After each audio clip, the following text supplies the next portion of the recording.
Hello and welcome to the World's Preview Show.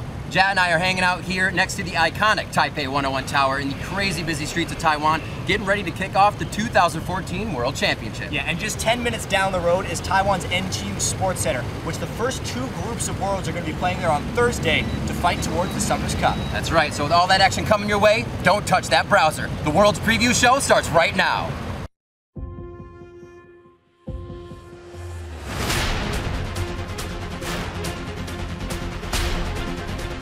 Everything on the line now.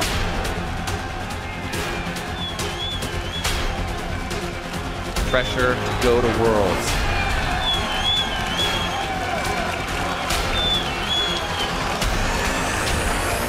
You're headed to the World Championship.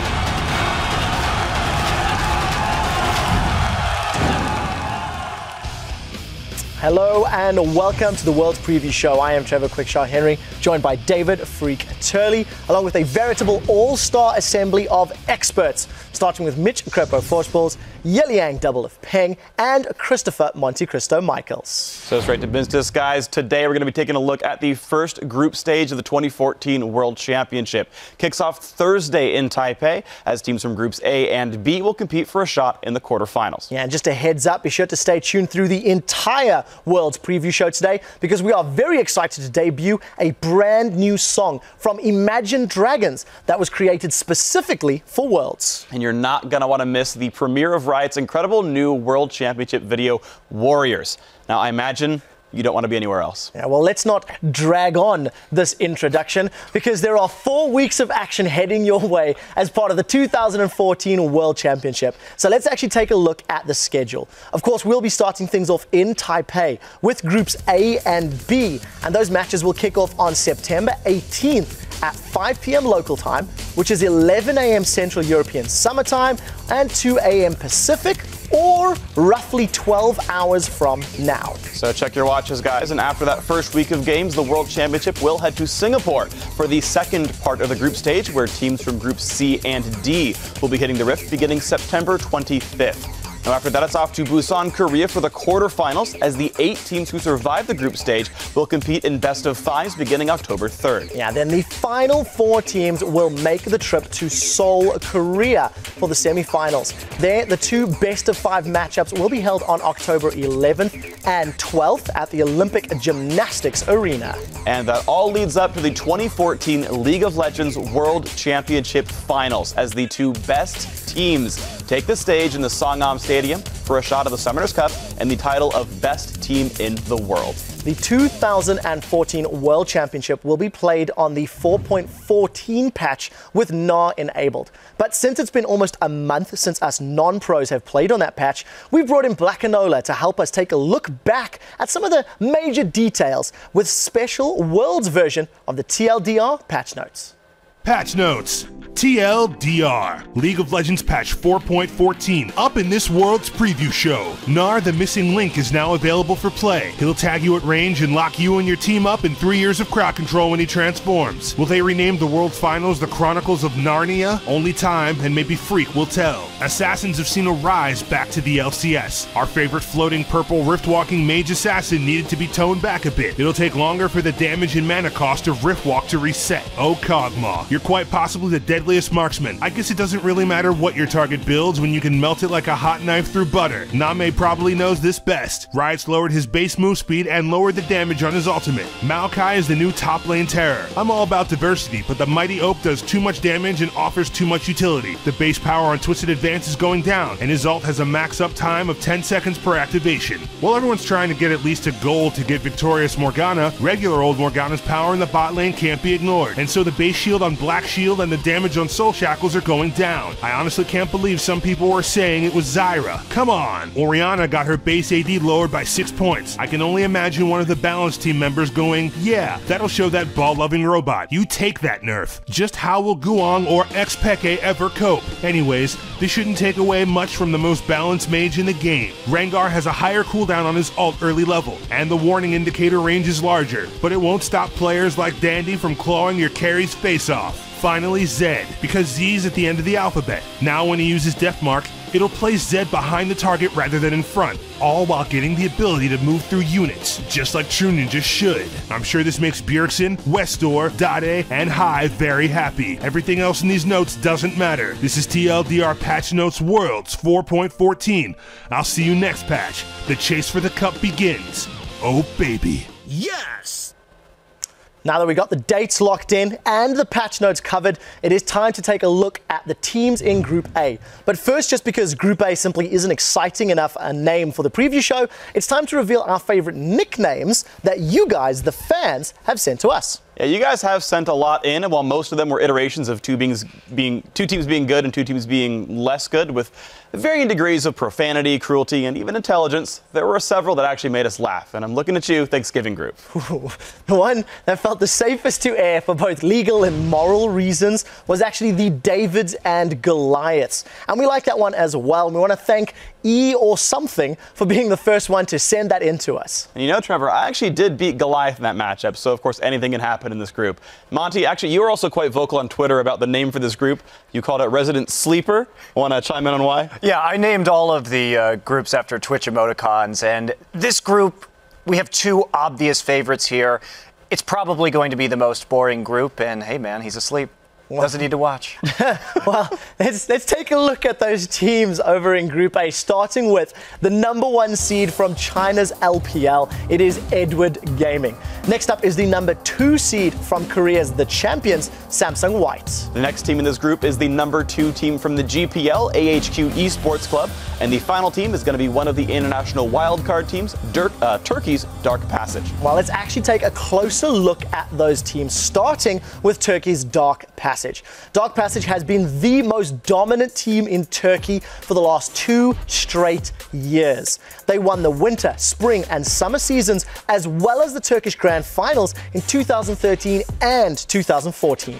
They competed in the International Wildcard Tournament last year, but lost out in the semifinals. But this year, they've returned and have dominated their opponents, bringing their first ever World Championship trip for a Turkish team. So let's take a look now at their starting lineup. In the mid lane is Naru, in the jungle is Crystal, supporting is Touch, AD carry is Holy Phoenix, and the top laner is Fabulous. Yeah, and I've actually had the pleasure of shoutcasting Dark Passage both last year and this year, and there's been a noticeable improvement. The first person who stands up for me is their mid laner, Naru. He has definitely grown from last year to this. He's got a phenomenal KDA of 7.3 in both the Turkish Grand Finals and including the 2014 World Championship, International Wildcard rather, where he really impressed me with his champion pool. You know, playing at Gamescom under the lights on the stage, he played 7 different champions in 8 games, and he really excelled in his role. Secondary to that, Holy Phoenix has joined the team in the AD carry. He was too young last year as he was not 17. Now that he has come of age, he joined in the squad and he destroyed at Gamescom. Krepo, I want to ask you, what's your take on Holy Phoenix and Dark Passage as a whole? Yeah, I think Holy Phoenix is definitely one of the better, if not the best AD carry in his region. But unfortunately for him, this tournament is going to be so stacked AD-wise that it's going to be so hard for him to even come close to the level of his opposition. All the other AD carries in his group are just really good at what they do. So while he's very strong, I'm just really worried to how well he can perform. However, he had a good season, had good KDAs, had a good performance, and even had a pentakill on Tristana. Maybe he's dreaming for another one, but I don't think it's going to happen. Well, we'll have to see. Maybe you can repeat that success. All right, guys, let's turn our focus onto GPL's AHQ Esports Club. AHQ have been one of the top 2 teams in the GPL over the last 2 years. And last season, they were actually the favorites to make it to the World Championship, but they were upset by the Germania Bears. It's kind of been the story for AHQ is they're always almost there, but the losses have kind of continually fired AHQ up in GPL's regional finals this year. They swept the Saigon Fantastic 5 3-0 and finally grabbed that #2 seed and went to the World Championship. Now we're going to take a look at their starting roster. Their AD carry is Garnet Devil, in the top lane is Prize, in the mid lane their star player is West Door, in the jungle is Nas, and supporting is Green Tea. Now again, the player that stands out to me is that mid laner West Door. He is definitely the best mid laner in the region, and this is again a region that has bred players like toys. This is a player that a lot of us still remember from the Season 2 World Championship. This guy is a phenomenal assassin player. His Fizz, his Zed, his Yasuo are great. And if they're going to win, it's going to be on his back. And I just want to chime in because Westor and Nas are just the playmakers of that team. If there's a fight that breaks out top lane 1v1 or bottom lane 2v2, they're always the first ones to respond. They're always looking to make plays, get picks, and carry the team. They're just the most active members of HQ. I'm glad you mentioned the bottom lane. What's your take on Garnet Devil? I mean, ADC, what do you think?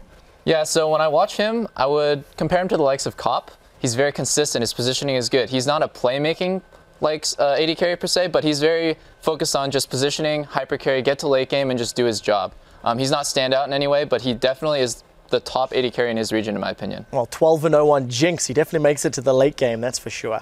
All right, next up, it is going to be Samsung White. That's coming from Korea. This team is making it back to Worlds after failing to make it out of the groups last year, where they played at Samsung Ozone. Samsung White have admitted to being overconfident last year, and they tasted the bitterness of defeat. It is weighing heavily on their minds, as we heard in the Road to Worlds documentary. Sure, but they're of course not going to let that defeat hold them back. They've earned enough circuit points to force a tiebreaker against SK Telecom T1K for the second spot from Korea. That's where they defeated the defending world champions 3-0. So a very good road for them so far.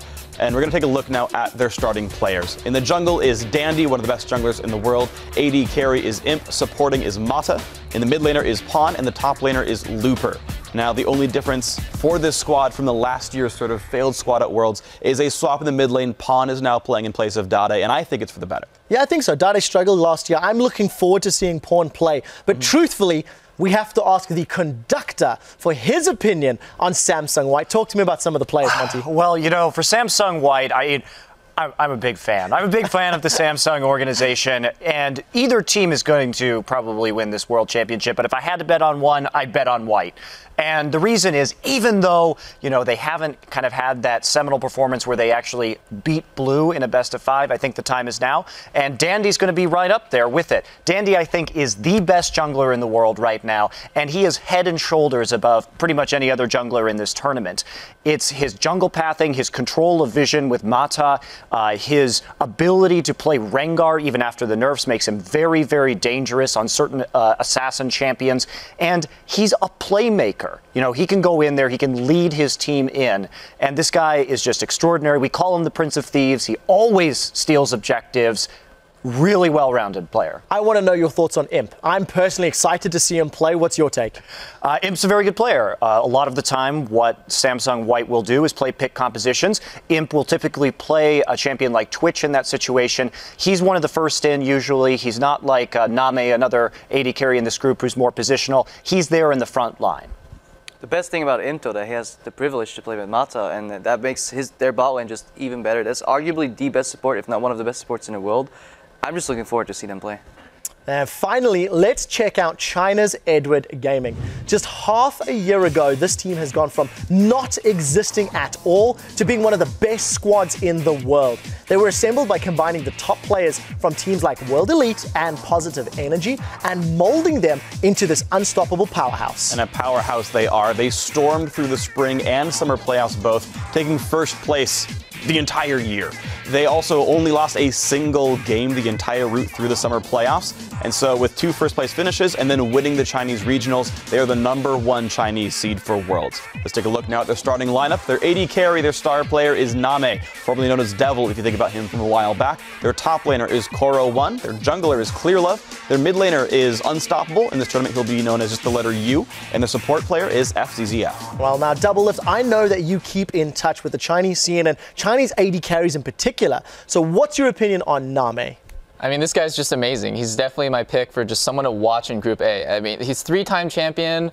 He's just incredible. He's so consistent. I've never seen him lose lane. When I watch EDG play, this guy never, ever, ever loses lane. The only time that he actually dies in the first 10 minutes is when the enemy team like 4v2 dives bottom lane. So it's just something completely out of his control. He's super consistent. His positioning is incredible. But the thing to note about him, he's really unique. He doesn't make plays. He is just very, very consistent. He doesn't dive in 1v5. His positioning is pretty much always perfect. Yeah, I agree there. He's just a very smart player. One game, for example, he made an adaptation where as Twitch, he would just gank level 1 mid and just basically win that mid lane for you, go down to the bottom lane because they were playing in a lane swap anyways. He recognized that he had that 30-second window where he actually did not need to be bottom lane immediately, and he took advantage of that and basically won mid lane for his mid laner. One thing that is going to be a little concerning, though, is the fact that I think a lot of this tournament is going to be on his shoulders. And if he's not willing to take risks and abuse the fact that he'll be winning the bot lane consistently, it's going to be a little bit of a hard road for EDG with teams of incredible players in every lane. Yeah, very briefly, let's talk about Yu, unstoppable in the mid. I feel like he's overshadowed by some of the other Chinese mid laners. Doublelift, care to share your thoughts? Yeah, absolutely. Yu's not the strongest mid in China by any means, but what he is known for is his diversity. He can play pretty much everything. The thing that kind of strikes me as negative about him is people will sometimes play niche stuff against him, such as Jace mid, and he'll just go on crazy feeding sprees. He'll just die constantly in lane. So he might not be the best laner, but he's exactly what the team needs. He's super versatile, and he'll pick for the team comp. Well, now that we've looked at the 4 teams in Group A, let's go look through our telescope over to the telestrator, as MonteCristo is actually going to take us into the laning phase. Thank you, Quick Shot. If we take a look at this group on Summoner's Rift under a sweeping lens, one lane stands out above the others. And that's where I expect the make or break performances that will see a team advance or falter here in the group stages. For Group A, I think those battles will take place in the bot lane and specifically with the AD carries. So we're going to do a quick rundown of the 4 ADCs competing in Group A and exactly what makes them tick. Starting off, Samsung White. There's Imp. Also known as one of the best ADCs in the world, he has insane mechanics and believed to have one of the strongest laning phases of any ADC. Following up, Edward Gaming, it's Name. He is known as one of the best positional ADCs in the world, extremely intelligent, and picks heavy scaling champs for the late game carry. AHQ Esports Club, Garnet Devil. One of the best in the region, and he had amazing performances with huge KDAs in the recent GPL season and the regional finals. And finally, Dark Passage, it's Holy Phoenix. He's undoubtedly the best ADC in all of Turkey. He carried his team during the international wildcard tournament with a pentakill. Now, if we start to rank the ADCs in this group, I think it'd probably stack up a little bit like this. Number 4, Holy Phoenix. Unfortunately for him, he's going up against the 3 ADCs that are among the best in their respective regions. These regions are much bigger, and moreover, our top 2 are probably top 3 in the world. Following up, number 3, Garnet Devil. Like Holy Phoenix, he is one of the best in his region, but he will be facing Name and Imp, and these are regions with a lot heavier competition. Number 2, may surprise some of you, I'm actually going to say Imp here. Imp does bring great mechanics to matches. He has a very strong laning phase, and he's paired with Mata, which you really can't underestimate, but he can get cocky and make some mistakes in the late game because he's more of that playmaking style. You want to look for consistency. It's my number 1. It's Name here. It's really close between Imp and Name. They have very different play styles. But I believe that Name just edges Imp out due to his stronger late game and his consistently good decision making and his emphasis on team fights. Regardless, it'll definitely be interesting to see these two duke it out with their very different styles. So there you have it for the laning phase for Group A. Quick Shot, back to you. Thank you very much, Monty. Jat actually took some time out of his schedule to catch up with one of those OP AD carries over in Taipei. So let's send it over to him and see what Edward Gaming's Name has to say. Hey everybody, I am here with Name from EDG to talk a little bit about the World Championship. And you have actually won 3 straight splits in the LPL. How have you been able to do that? 主要是因为我觉得我上了赛场之后，我就觉得我能赢他们吧，差不多也相当于是自信和就是我觉得只要我不导致我打得很差，不会崩盘，我就导致我会赢得这场比赛，自己就有信心很足那种。It's interesting, where does that confidence come from? Because you've been so dominant as an AD carry for so long, but where do you draw all of your confidence? 这种东西有在日常交手中，就是与交手过很多次，也不是不是属于那种陌生的对手，打起来的话，就是不会不知道对方体系，所以说就知道该怎么玩能赢。And now you guys actually move on to the world stage, where you get to play AD carries from all regions. How do you think you'll stack up against those players since you haven't played them before? 我也有事先看过一些国内外的比赛，就是事先了解他们比较想交手的。我感觉每个队的每个地区的种族队都是我非常想交手的队伍。And after watching all the other AD carries, how do you think you stack up against them? 这种事情要上了舞台之后才能决定吧。就是当你打起来和你在台下观看完全就是不一样了。你交起手来，你才知道一个人的真正实力有多少。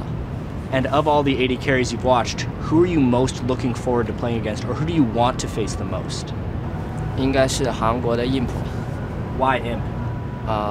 因为那个人在线上的个人实力很强，以及操作感都是让我觉得我非常想要战胜他。You want to play against imp. Are there any teams in particular you want to play against? 比较想交手的队伍应该也是韩国的三星蓝白队，还有欧洲的 FLICKR，以及北美的 TSM。And last question for you. OMG and Royal Club both had a lot of success last year at Worlds. OMG in the group stages and Royal Club making it all the way to the finals. Yet your team, Edward Gaming, has beaten them consistently in the LPL. How do you think that helps you as a team going towards the World Championship this year? 跟 OMG 还有皇族这种战队交手，说实话，他们的实力也是真的是非常强，赢了他们也不会取得那么轻松。就是让我们在了解一个队伍的实力上限，就是相当于征服了他们。如果他们征服了队伍之后，我们有更大的信心去战胜对手吧。所以去年就是13年 S3的时候，皇族的成绩确实非常好，希望我们在今年能够超越他们。 Well, thank you for that, Jet, and thank you even more to Name for taking a time out to chat to us. Yeah, and I just wanted to expand on something earlier because I'm really excited about Name. It can't be understated. This is a guy who's coming into Worlds with 3 consecutive championships in his region on 2 different teams. For me, this is the best player in the world that we have never seen at an international competition, and I am so excited. Well, after that introduction, Monty, it's time for the table. Well, you around the table to tell me who your number 1 and number 2 teams are. They're going to make it out of groups into quarterfinals, and I know you're going to put Edward Gaming first. So come on, you know 1 me and so 2. well. No. It's gonna be Samsung White. This is a team that, as good as Name is, Imp is still right up there at the top of the elite carries in the world, and they're just better players at all the other positions effectively. Now, my one concern with EDG being number 2, Samsung White has had a tendency to lose to a team that has a very similar style to EDG, their sister team, Samsung Blue, that's reliant on a very positional AD carry, an AoE, big-time AoE mid, and a lot of team fighting. Of course, AHQ probably 3rd, Dark Passage probably 4th. This is the David and Goliath group. I don't think they stand much of a chance. We'll see if it works out. Had some faith in Westor earlier. What's your opinion and predictions for this group, Doublelift? Well, I have to agree with Monty, even though I don't really want to, because the Korean team is definitely going to make it out. Samsung White, absolutely the best team in this group. And EDG, just a little bit under them. Honestly, I think Name edges out Imp a little bit, but in all other roles, in all 4 other roles, Samsung White just has slightly better players, if not like drastically better players. Westor and Garnet Devil, not even a glimpse, maybe? I don't see a glimpse of hope for them. I see a glimpse of hope for AHQ to potentially take 1 game off of these guys. Well, we'll see. Next prediction, Krepo, 1 and 2. Are you going with the trend? Yeah, I'm definitely putting White first, EDG second, and I do agree with Doublelift. AHQ might be able to take a game off EDG just because their vision control isn't really good, their pre-planning isn't really good. They these 5v5 brawl fests that's so typical for the Chinese scene actually happen because they don't plan ahead very well. They don't push out their side lanes very well, or they don't have the best vision control. Compare that to White. They have Mata just controlling the game on his own in terms of vision. So, and I agree as well, role for role, the Koreans are just better in this matchup. Freak, I've got to roll this one on to you. Yep. EDG, the one Chinese team at Worlds that I feel doesn't play that stereotypical team fight way. I think they can if they want to. Right. 1 or 2, or is a surprise like AHQ going to make it 1 and 2? So I can't give any more facts than what you guys have already said. I agree. The number 1 is Samsung White. Number 2 is Edward Gaming. Number 3 is AHQ, and I think they are a dark horse that can make a run here. Specifically because I think they are very strong and Westor can just hard carry here. And with Edward, there's the chance that Name just doesn't perform internationally. There's the chance that it doesn't quite click for EDG, and there's the upside AHQ goes through instead. It's unlikely, but I think that is on the table. And don't forget, Samsung White or Samsung Ozone last year, choked in groups. Sure. Now, this is normally where we would turn to you out there and ask for your favorites. And of course, you still can share those with us. But today we'd like to do something just a little bit different. It is time for the 2014 World Championship preview show, Mad Libs. For those of you unfamiliar with Mad Libs, it works like this. We ask you for different types of words, like a noun, a verb, or an adjective. I had to look them up too. And we'll plug them into a predetermined sentence, often with hilarious results. For instance, I'll ask the guys here on the desk for some words, starting with Krepo. Give me the name of a player from Group A. Imp. Imp it is. Doublelift, can you give me an adjective, if you would? Kawaii. Okay, so Imp, kawaii. MonteCristo, give me a past tense verb. Well, it's Imp, it's Twitch, it's ambushed. All right, so Imp, kawaii, ambush. Let's see. We'll take those, we're going to plug them into our League Mad Libs. In this case, we'll end up with something that looks like this. Wow, that play from Imp was kawaii. He totally ambushed the other team. I'm not really sure what that means. All right, earlier this week, we tweeted out on @LOL Esports and asked you for a team name from Group A and 2 verbs. And here's the sentence that you were unwittingly constructing. Team name better verb this group or they'll verb all the way home. And we're actually going to fill in our favorite responses to the sentence, and it reads something like this. From @Sam Chamison, he wrote, Samsung White better Shrek this group or they'll sob uncontrollably all the way home. Shrek is love. Shrek is life. I think if they Shrek, they could rename themselves to Samsung Green. Bowling Giant wrote, Samsung White better kill this group or they'll feed all the way home. That's pretty much how that works, yeah. Yeah, well, keep sending those to us and be sure to use that hashtag Worlds Preview so you can all play along. And of course, keep it clean, or at least relatively. We are still PG-13 up in this preview show. All right, now for a little bit of a local flavor, and I mean that quite literally, former pro player and Season 2 world champion Mistake takes us on a tour through Taipei's culinary scene.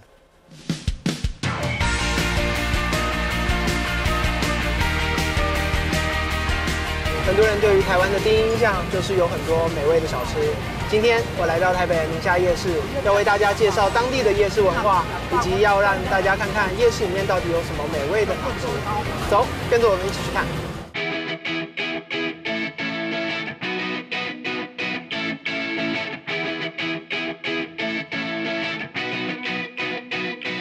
这就是我刚刚点的大肠面线跟臭豆腐。 然后这个大肠面线呢是台湾特有的小吃，在台湾是非常传统的美食。它里面是有猪大肠，这很多外国朋友可能不大敢尝试，可是台湾人非常的爱。那它吃起来的口感非常的棒，然后很多人会把它当早餐。那这个是很多国外朋友不大敢尝试的臭豆腐，它是英文名字我记得是 Stinky Tofu， 那它是油炸比较。 泡过水的豆腐，然后闻起来会有一点点臭，可是其实吃起来真的非常棒。然后搭配着台湾的泡菜，跟韩国的泡菜不大一样，搭配起来真的是非常的好吃。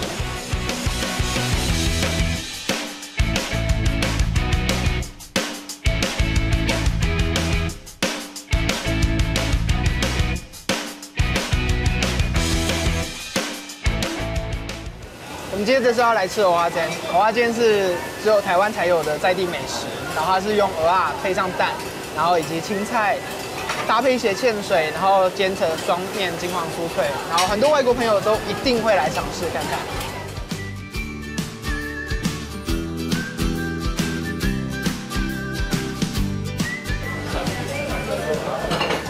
蚵仔煎、虾仁煎、这是虾仁煎，这是蚵仔煎。谢谢。台湾的蚵仔煎都会现做的。 所以都会是热乎乎的。你可以看到这蚵仔很多，都是蚵仔。通常我们会这样子拉上一点，然后沾酱料，直接就一口。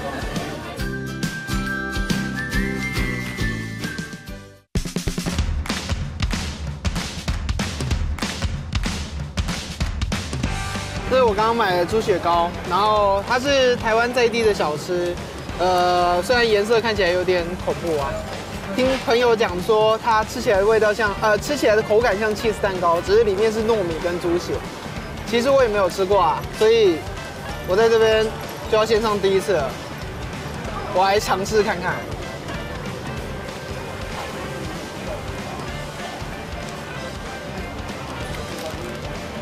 还是给你们吃吧。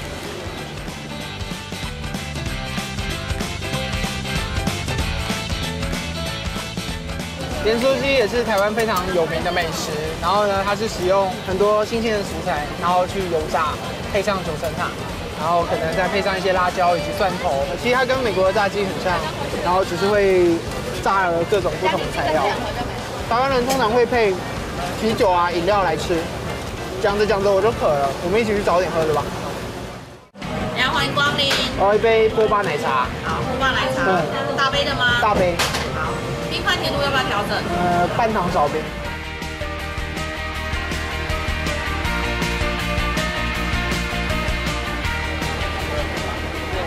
今天品尝完了这么多台湾道地的美食，这次来台湾的朋友们，除了世界赛以外，别忘了来体验道地的台湾小吃哦。See you guys， 拜拜。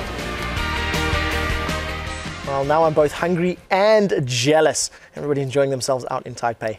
Right, let's move along. 2014 World Championship is heading to Korea for the quarterfinals and beyond. I think it only seems fitting to embrace some of the Korean culture and learn some of the language. It is now time for the 2014 World's Preview Show, World Championship League of Legends Korean Phrase of the Day, with today's special guest star, Counter Logic Gaming's top laner and Korean enthusiast, Seraph. Today's phrase is, can I get a gank in the bot lane? Name is more fed than a Poro in ARAM. Seraph, take it away. Hey, Kisha. Easy. 남해가 아람의 포로보다 더 흥하고 있는데 바텀 갱 좀 부탁드려요. Yeah, that wasn't easy. Thank you, Seraph. I'm going to have to work on my pronunciation a lot because I suck at Korean. Now that we are slightly more culturally educated, let's take a look at the teams in Group B, or what was formerly known as Group B, because we're turning to your nicknames from Twitter once again. And of course, thank you guys for sending so many. The majority of you have noticed the same thing that TSM did, which was finally the absence of a Korean team in this group. And that prompted a few of you to suggest that this was a very lucky group, despite the fact that he's not on Royal Club anymore. Although, one of my personal favorites was Group B should be Lord's Group, because they'll never beat Royal. No. Dipping back into Monty's Twitter feed, I see you gave a shout out to Twitch chat once more by calling this group Failfish. Any particular reason? Yeah, that's the old facepalm. You know, this group is probably not the most competitive group in terms of as we run deeper into the tournament. There's a lot of parity in this group early on. It's difficult to tell who's going to get out. In fact, pretty much any one of these four teams can theoretically get out of this group. But any team is going to lose in the quarters here. So we're going to see a lot of face-palming. We're going to see a lot of face-palming from the analysts in this group. Strong words indeed. For me, the most appropriate nickname for this group actually came from our very own Jat during the reveal show, which is the Veterans, because all four of these teams have actually been to Worlds before. And plenty of you actually did suggest that name yourself, although the first of you to agree with Jat was at BrettVZ, and I'm sure Jat would love to thank you for that himself. I will thank you too. Now that we've had some fun, it is time to actually check out these veteran teams in Group B, starting with the #1 North American LCS seed, it's Team Solo Mid. And the #1 team from the GPL region is the Taipei Assassins. We're also adding the #2 team from China's LPL, Starhorn Royal Club, and the #3 team from the European LCS, SK Gaming. All right, let's actually zoom in for a closer look at Group B, and we're going to be starting things off with SK Gaming. SK overhauled their roster coming into the 2014 season after placing 2nd in spring and 3rd in summer. SK has gone from not making Worlds last year to being a potential dark horse in their group, depending on how well they perform. Unfortunately, that potential took a serious hit on Wednesday when Svenskeren was suspended. The suspension on Svenskeren will be for SK's first 3 World Championship games, and he has also been fined $2,500 for being racially insensitive on the Taiwanese server. This is not the first time that Svenskeren has been warned about abusive interactions with players and fans, and his last formal warning was back in July.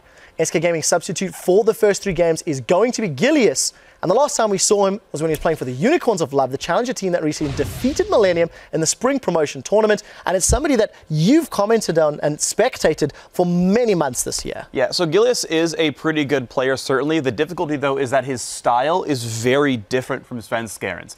Of course, playing with a new player in general is always going to be very difficult, especially someone who's quite good like Svenskeren. The different style is likely to be a hindrance, but sometimes new players just click, and there's that weird chance that works out well for SK suddenly. This means SK Gaming's lineup is going to look like this for the first 3 games. In the jungle is going to be Gilius, in the mid lane is Jesses, supporting is N-rated, AD carry Candy Panda, and top laner Freddy122.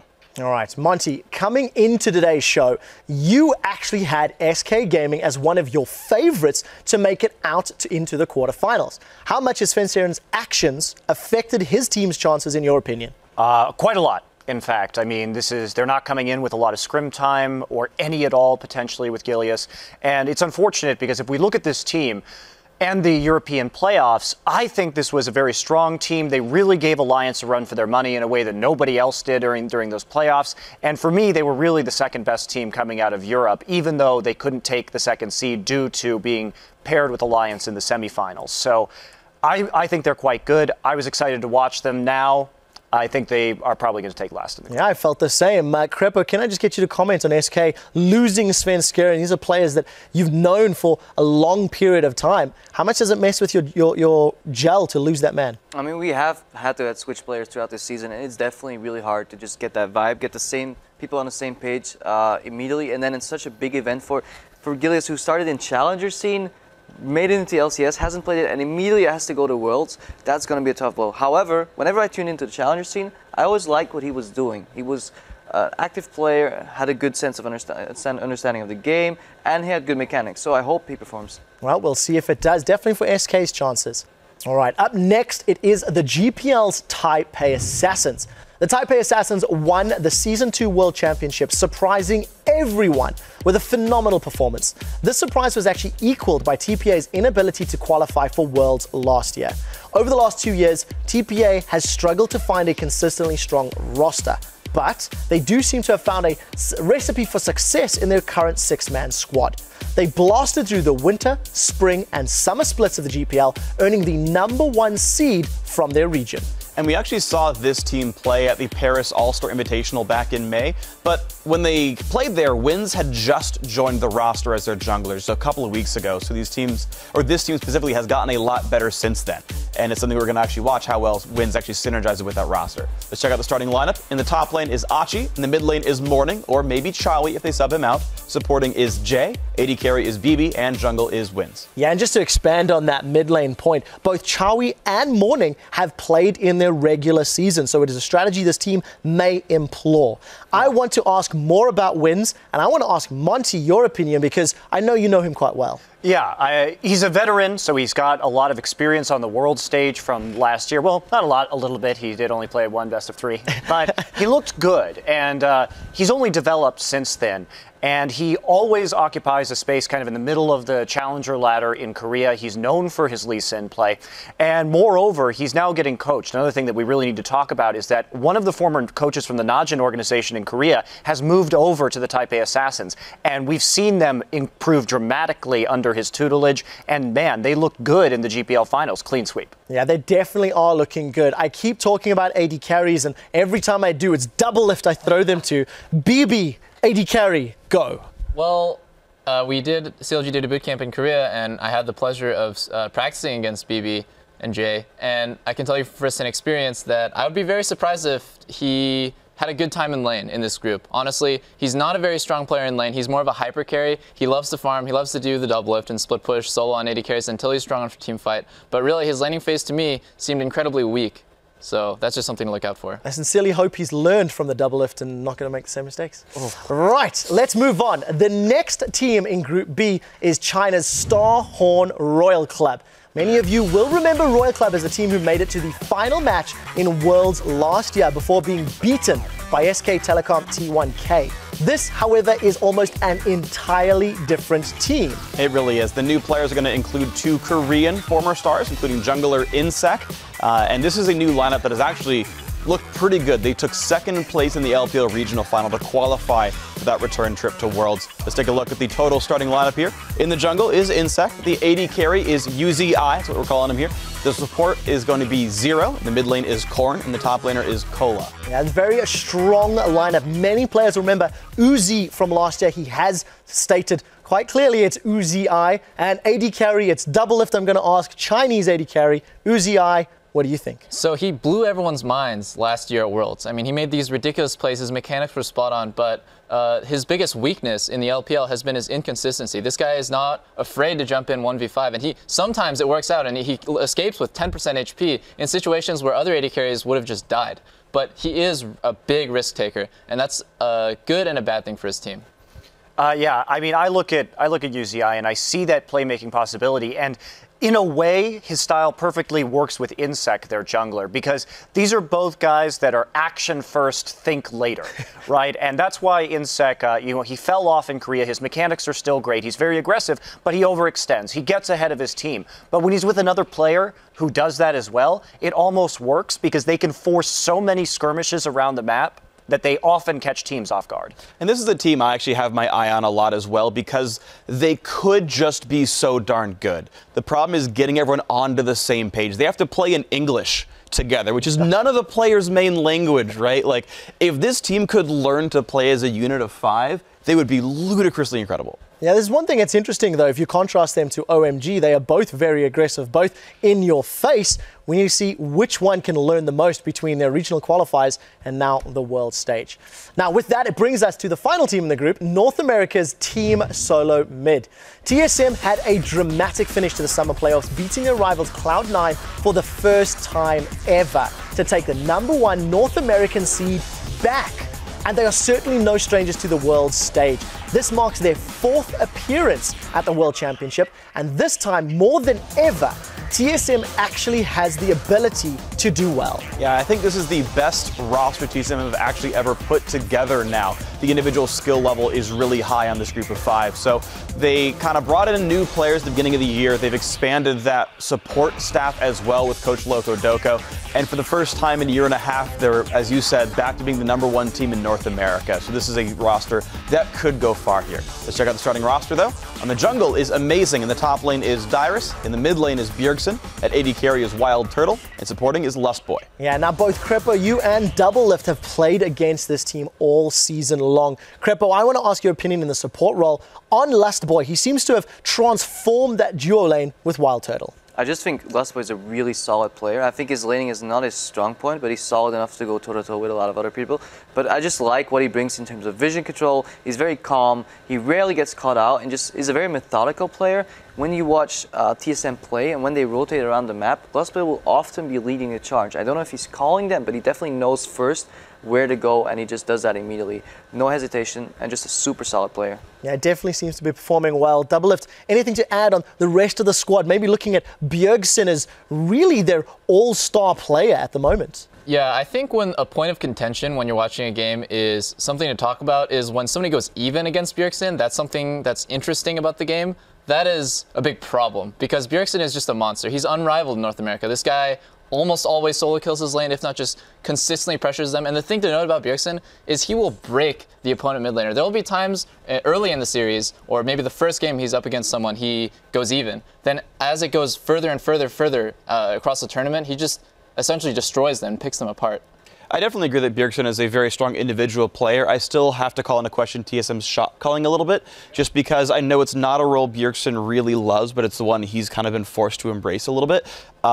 So his 1v1s are still very strong, but TSM, I think, are going to have a really hard time keeping up strategically with some of the teams in this tournament. Well, we'll have to see. They learned a lot at the North American playoffs. We are actually going to turn things over to the mind of MonteCristo once again, as he highlights 4 players in the laning phase. Thanks again, Quick Shot. When you look at the lineup of talent on these 4 teams, it should really come as no surprise that the matches in this group, just like in Group A, will rely on the AD carries. So let's take a quick look at the 4 ADCs in Group B. For SK Gaming, we'll start off with Candy Panda. He is one of the most experienced ADCs in Europe, and he also brings experience with him from his World Championship appearance in Season 1. Team Solo Mid's Wild Turtle is next. He's one of the most unpredictable ADCs in North America. His performance at Worlds last year proved one that he is one of the strongest players for TSM. For Starhorn Royal Club, Zuzai, he's back again. He's one of the best ADCs in China. He's one of the top in the world, and he rivals Name, but more as a playmaking ADC. You'll probably remember him from his performance last year at Worlds, where he nearly carried the team all the way to a title. And finally, the Taipei Assassins have Bibi, who is the only returning member from the team that won the World Championship in Season 2. He posted huge numbers for TPA this year, winning the GPL and bringing them to Worlds. Let's talk a little bit about ranking. If you rank the ADCs coming into this group, here's how I think they measure up. Coming in at number 4, it's going to be Wild Turtle. At the World Championship last year, he was one of, if not TSM's biggest asset. But his most recent playoff run has been inconsistent. his laning phase has been poor, his team fighting has been hit or miss, and while the rest of his teammates have really risen to the occasion, he's stayed a little bit behind. Coming in at number 3, I've got Candy Panda. Candy Panda is a veteran player who's looking to improve his performance from Worlds in Season 1, where he fell out of groups. He's pretty strong in Europe, but he is a bit behind the other 2 ADCs in this group, who are both former world finalists and 1 world champion. World champion's coming in at number 2. It's BB. This is his return to the world stage for the first time since he won in Season 2. TPA right now is focused on getting him ahead. Like Doublelift says, he may not have the stronger laning phase, but he does play hyper carries, and they do rely on him significantly in the late game. Now, number 1, it's got to be UZI. UZI has a long list of accomplishments, including his crazy Vayne mechanics from last year's appearance at Worlds. With any luck, we'll see his aggressive outplays this year, and if we're not seeing those outplays, we're probably going to see him fast pushing on Caitlyn. So that's the laning phase for Group B, and that means we'll be watching the bottom lane a lot in Taipei. Quick shot, back to you. Thank you very much, Monty. Make sure you catch that Korean hype train on the way back. Now, it is time to hear from a player who's made it all 4 World Championships, as Riv caught up with TSM's Dyrus regarding their chances in Group B. What's up, League fans? Rivington here with Dyrus atop the Shangri-La Far East Plaza. Absolutely gorgeous here in Taipei, Taiwan. Got the chance here to sit down with Dyrus and talk a little bit about Worlds, and I want to start first with the victory at PAX. What did it mean to you to take down Cloud9 and get the LCS title in your personal accomplishments? Normally it wouldn't be as high, but every game was so close fought that it was well earned. It was a really hard fought battle through every single match, and it was very close every single game, and we finally made it. Finally made it, and you for a 4th time now. What's different about this year that compares to the rest? What can you kind of take out of this and bring to this Worlds? Well, this year a different roster every single time. Except me, I've been here. Personally, it just gets better every year because it isn't really about the prize pool. It isn't really about, like, you know, well, it is about winning or losing, but every single year, more and more fan interaction comes to the scene, and it becomes more and more exciting to, you know, perform for the fans. Right on. So a lot of people feel that you guys kind of got a favorable group draw. How do you feel about it? In my opinion, we've gotten maybe the 1st or 2nd best group we could get possible. Of course, that doesn't mean it's a free ticket to Worlds. In best of 1s, out of like 2 matches per each team, anyone can win. And if we just slip up that one game, if we go under pressure, like even if we are favored to get out of our groups, it's really, really easy to not get out of groups. You guys kind of got a little recognition and praises sung by Samsung Blue Acorn on social media that says, you know, you guys were the hardest team to face. Are there any teams that you are actually looking forward to facing in Worlds? Personally, I'm looking forward to playing against every single one, whether they're good or not as good as the other teams. They're really, really fun to play against. I feel very, very confident in what we've been doing, and you know, as long as we play to our best and did our best and we still lose, then you know, that's how far we got. And if we win, then we all know what's going to happen. So follow up on that, is there any player you would like to specifically face in this Worlds matchup? Out of all the top laners I really respect so far is Going. And last year he just, by playing against him and Impact, they just showed me like a top lane level of mechanics of where, you know, I just wasn't there yet. And this year I want to see how far I've gotten to compare up to them. And I want to step back real quick, back to PAX before our final question. What was the Dyrus we saw at PAX? It was definitely a different Dyrus, a very emotional and powerful Dyrus. Will we see that here at Worlds? In my opinion, the emotions kind of get in the way because when I did that at PAX, it ruins my team's concentration and what we need to do next. It's going to be more serious and more strict on myself, but I'm going to be looking to play strongly as I did as PAX. All right, and Dyrus, what would it mean to you to win Worlds? It would mean that the last 3 times I didn't make it, that as long as I put my mind to it and as long as my teammates you know, kept doing what they were doing and I just stepped up to my teammates' level, then it would mean everything. It would mean I'm giving the win to myself, to my fans, to North America, and just everyone in general. Thank you very much for that, Riv and Dyrus, and I'm sure picking up those wins will mean a lot to the TSM fans as well, but you need to pick those wins up. Winning gets you out of groups. We've dissected Group B. I want to ask the panel, which two teams will be advancing from Group B to take place in the quarterfinals in Busan, Korea? I'm going to start with Krepo, formerly of the European Union. You turned to apple pie. You turned to freedom. Are you a believer in TSM or not? Last year, I put all my hopes for Royolution. Didn't end up happening, so I'm going TSM all the way this year. I think actually they have a chance of placing first in their group, with a close second being Royal Club. It might be the other way around. I'm sure Monty disagrees with me here. But yeah, something tells me, I have this gut feeling that TSM is going to show up and place first. Well, it's going to be interesting. Double, if you played against them even longer than Krepo has, give me your opinion, your top two, who's getting out of groups?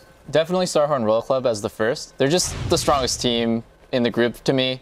They come from China, a very aggressive region. Their team fighting is immaculate. They have UZI, like, this guy is a monster. He's going to crush everyone bottom lane. And then number two, Taipei Assassins.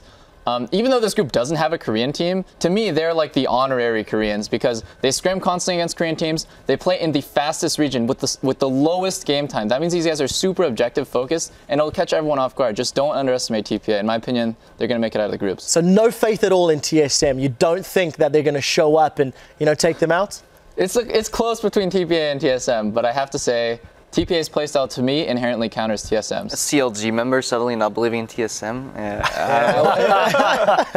All right, let's talk a little bit more. MonteCristo, who is your top two teams? Does TSM feature? I know you liked SK before the incident. Yeah, I mean, the reality is that SK doesn't have that same scrim practice that they've had in Korea with their normal junglers, Fenskrin, so any substitute situation is really going to knock them down the standings. I got them at number 4. Number 1, I'm taking Starhorn Royal Club. This is a team that has, with UZI, has a lot of international experience. He stepped up his game last year, and for me, the difference between Starhorn and TSM is that they kind of target the weak point in Wild Turtle's laning phase. I see UZI kind of getting huge out of the lane here, and as much as TSM has stepped it up with their other members, I think they're just not going to be used to the heavy, aggressive, skirmishing style of Royal.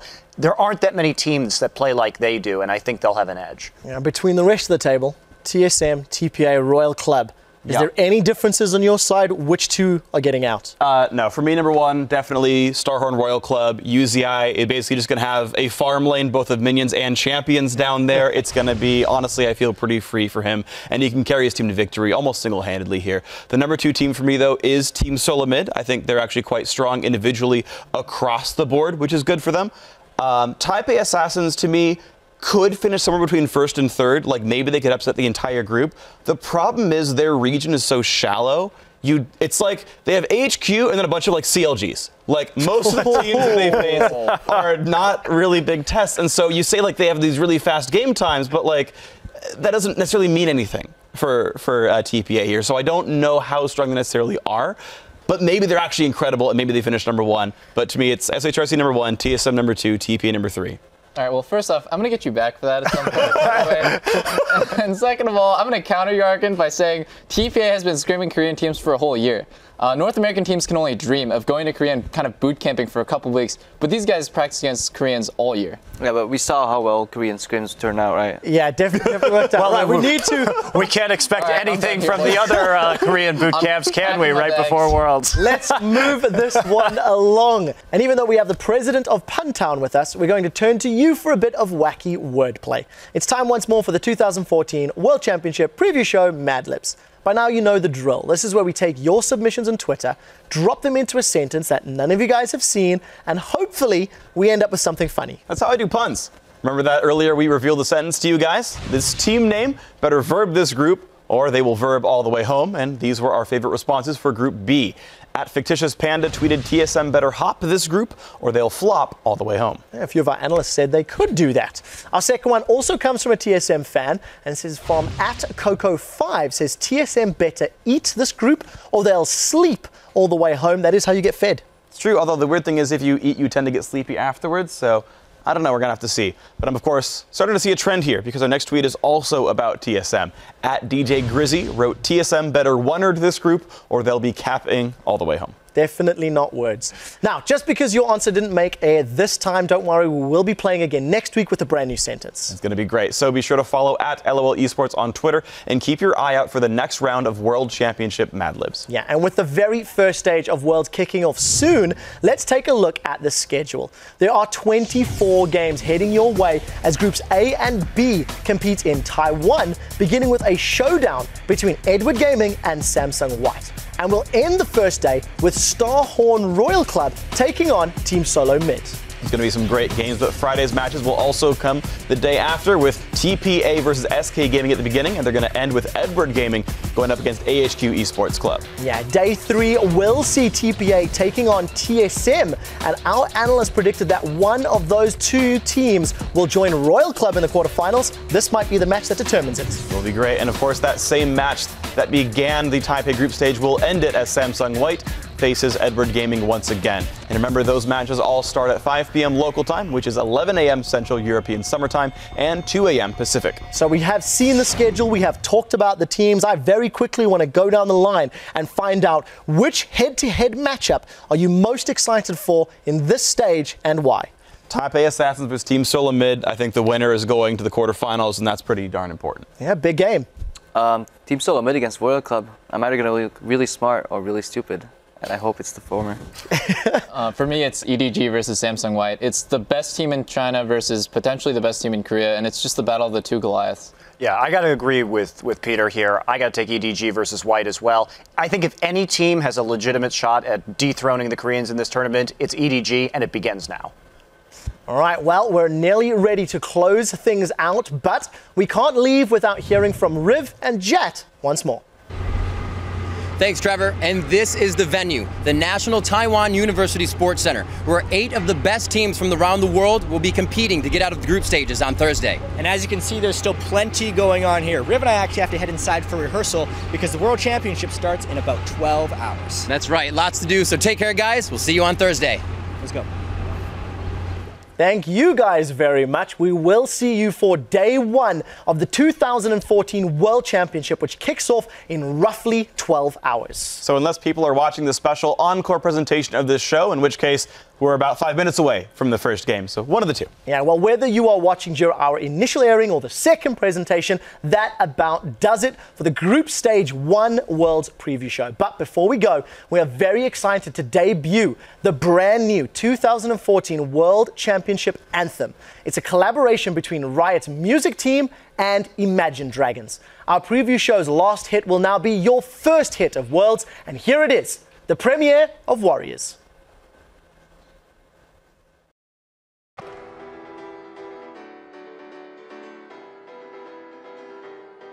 As a child, you would wait and watch from far away, but you always knew that you'd be the one to work while they all play.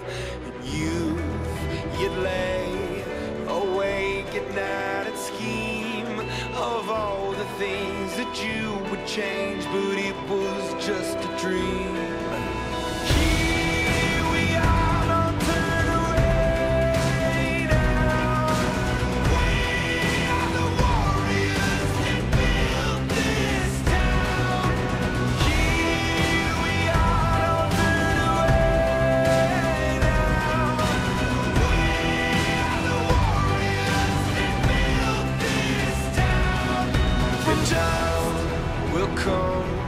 When you have to rise above the rest and prove yourself, your spirit never dies. Farewell, I've gone to take my throne above, but don't weep for me, 'cause this will be the